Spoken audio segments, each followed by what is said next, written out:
I'm in the process of building a pergola for a client, and one of the steps in the process required a special jig for my circular saw. It's nothing fancy, but it definitely got the job done for what I needed it to do. I needed to cut out notches in the 6x6 posts so that way it would accept the 45-degree braces that are also part of the 6x6 posts, some scrap wood that I had left over. I wanted to cut them an inch deep, so you see a little bitty cutout right there. It's at an inch deep, and I also have 45-degree cuts in there as well. With these 6x6 braces turned on the 45, I would need an 8.5-inch cutout to accept them.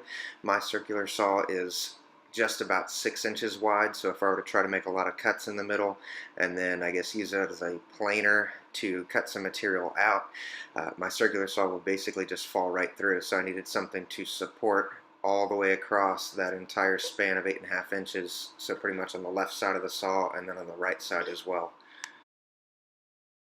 I started with 3/4 inch thick MDF, and the first cut I'm making is about 11 inches, and that covers the distance from the front of my circular saw all the way to the back.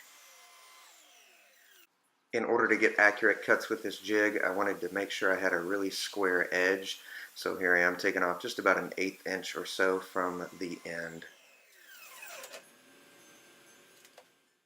Money. With an 8.5-inch gap that I have to cut out, I figure 9 inches on both sides of the blade should be good, so I just doubled that, and there's an 18-inch cut side to side. I wanted a 3/4 inch cutout in the middle of that piece of MDF to accept the circular saw blade, so I'm using a kind of an odd technique here with my table saw coming up through the board. If you guys notice, I've got my hardy gloves on, so that way I can get a better grip, and if anything crazy were to happen with the table saw right here, I might be a little bit safer than with no gloves.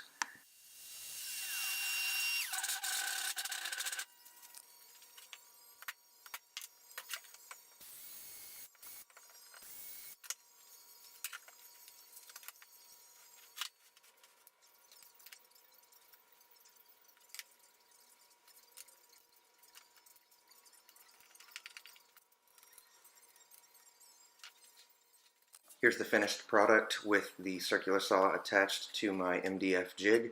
Now let's see how it cuts.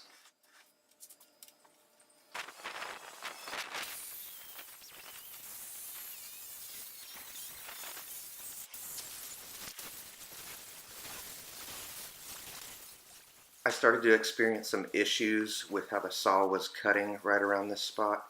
It turned out that the cutout in my jig wasn't wide enough and the blade was rubbing up against it. So next time I'll probably cut out just a little bit more than 3/4 of an inch, probably an inch or so would do the trick. In order to get a little bit cleaner break on these pieces, I decided to stomp them so it would make them easier to take out.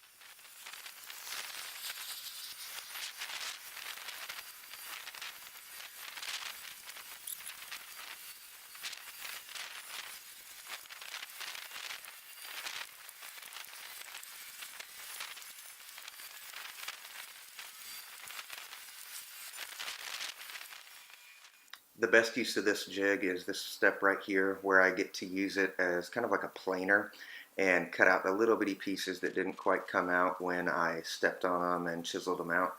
Then we get to smooth it up a little bit. If you notice on the right side of that cutout, there's some ugly cuts, some really deep lines. That was that issue that I was having where the saw blade was pushing up against the jig and made it push further down into the wood.